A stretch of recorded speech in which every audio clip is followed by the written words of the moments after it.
नमस्कार। आपका स्वागत है देश परदेश संवाद चैनल में। आज हम बात करेंगे ग्लोबल टाइम्स की, जो भारत के आंतरिक मामलों में राजनीतिक टीका टिप्पणी करने से बाज नहीं आ रहा है। कम्युनिस्ट पार्टी ऑफ चाइना के भोपू ग्लोबल टाइम्स के 10 सितंबर के अंक के ओपिनियन पेज पर एक लेख प्रकाशित हुआ है, जिसमें सवाल खड़े करते हुए ग्लोबल टाइम्स पूछता है कि क्या इंडिया ने आधिकारिक तौर पर अपना नाम भारत रख लिया है? इसके पीछे की असल कहानी क्या है? शनिवार को G20 शिखर सम्मेलन के उद्घाटन के अवसर पर भारतीय प्रधानमंत्री नरेंद्र मोदी के समक्ष लगे पटल पर इंडिया नहीं, भारत लिखा था। इसकी वजह से केवल भारत के अंदर ही नहीं बल्कि विदेशों में भी अटकलों का बाजार गर्म हो गया है कि क्या मोदी सरकार का मन देश का नाम बदलने का हो रहा है। मगर फिर भी आधिकारिक नाम बदलने से कोई महत्वपूर्ण परिवर्तन नहीं होने जा रहा, क्योंकि भारतीय संविधान में लिखा हुआ है कि इंडिया दैट इज़ भारत। दूसरे शब्दों में कहें तो इंडिया के हमेशा से दो नाम रहे हैं, इंडिया अंग्रेजी में और भारत हिंदी तथा अन्य कई भाषाओं में। इसके अलावा एक और गैर आधिकारिक नाम है हिंदुस्तान, जिसे आम बोलचाल में प्रयोग में लाया जाता है। भारत की उत्पत्ति संस्कृत से है और इसकी ऐतिहासिक पृष्ठभूमि बेहद प्राचीन है। इंडिया की उत्पत्ति भी प्राचीन है। ये मूल रूप से संस्कृत के शब्द सिंधु से निकला है, जिसका अर्थ है नदी। परंतु इंडिया में अंग्रेज़ों के औपनिवेशिक शासनकाल में अंग्रेज़ों ने इसे अंग्रेजीकृत करते हुए इंडिया नाम दे दिया, जो आज भी प्रयोग में लाया जाता है। मोदी के नेतृत्व वाली भारतीय जनता पार्टी बीजेपी हिंदू राष्ट्रवाद जैसी प्रसिद्ध विचारधारा का अनुकरण करती है और उनका मानना है कि अंग्रेज़ों द्वारा चुने गए अंग्रेजी नाम इंडिया में अंग्रेज़ों के औपनिवेशिक इतिहास की झलक मिलती है।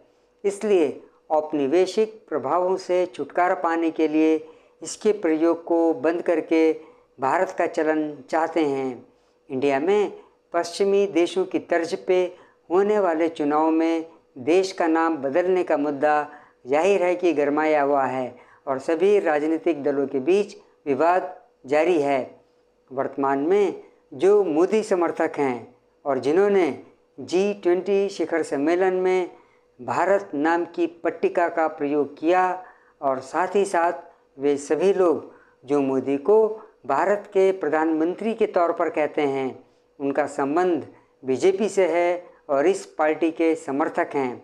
जबकि विपक्षी दलों ने, जिनमें भारतीय राष्ट्रीय कांग्रेस शामिल है, इंडिया नामक एक गठबंधन बनाया है, जिसका आशा है कि Indian national developmental inclusive alliance G20 शिखर सम्मेलन के रात्रि भोज के निमंत्रण पर मोदी ने भारत का प्रयोग किया और इसके उपरांत कार्यक्रम स्थल पर लगे पटल पर भी भारत लिखा गया।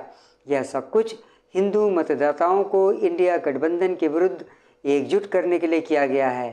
फिलहाल अभी ये देखना बाकी है कि आधिकारिक तौर पर इंडिया अपना नाम पूर्णतया बदलेगा या नहीं। मोदी ने अभी तक आधिकारिक तौर पर अपनी ओर से इस बारे में कोई घोषणा नहीं की है। भाजपा इसी महीने संसद का विशेष सत्र बुला रही है।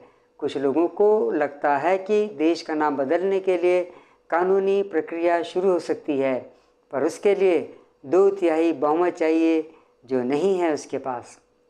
इसलिए संभावना है कि मोदी सरकार आधिकारिक तौर पर देश का नाम बदलने के बजाय सरकारी दस्तावेजों में अंग्रेजी में भारत का उपयोग करती रहेगी। चूँकि ये नाम भारतीय संविधान में निहित है, तो कोई कानूनी अड़चन पैदा नहीं होगी। ये सब लोगों को इस मुद्दे से अवगत कराने हेतु किया गया है। मोदी सरकार का इरादा भी यही है कि लोग बाग निकट भविष्य में इंडिया को भारत कहने की आदत डाल लें। कई देश नाम बदल चुके तो भारत भी कर ले, लेकिन हम चीनी भाषा पर नज़र डालें तो परोक्ष रूप से इंडिया नाम की ही पुष्टि होती है। अंग्रेज़ों ने यूं ही इंडिया नाम नहीं रखा था। संस्कृत में इसकी पृष्ठभूमि ठीक वैसे ही है जैसा उल्लेख मैंड्रिन चीनी में है। और यदि मोदी सरकार आधिकारिक तौर पर भारत को अपना भी लेती है और वो चीनी सरकार से कोई अनुरोध इसे बदलने के लिए नहीं करती है, तो हम मैंड्रिन चीनी में इंडिया ही लिखेंगे।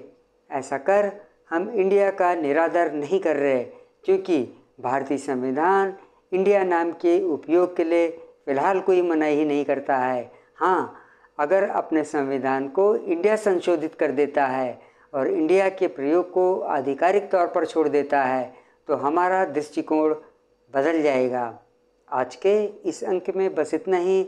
आपसे अनुरोध है कि आप मेरे इस चैनल से जुड़े रहिए और इसे सब्सक्राइब भी कर लीजिए। जय हिंद।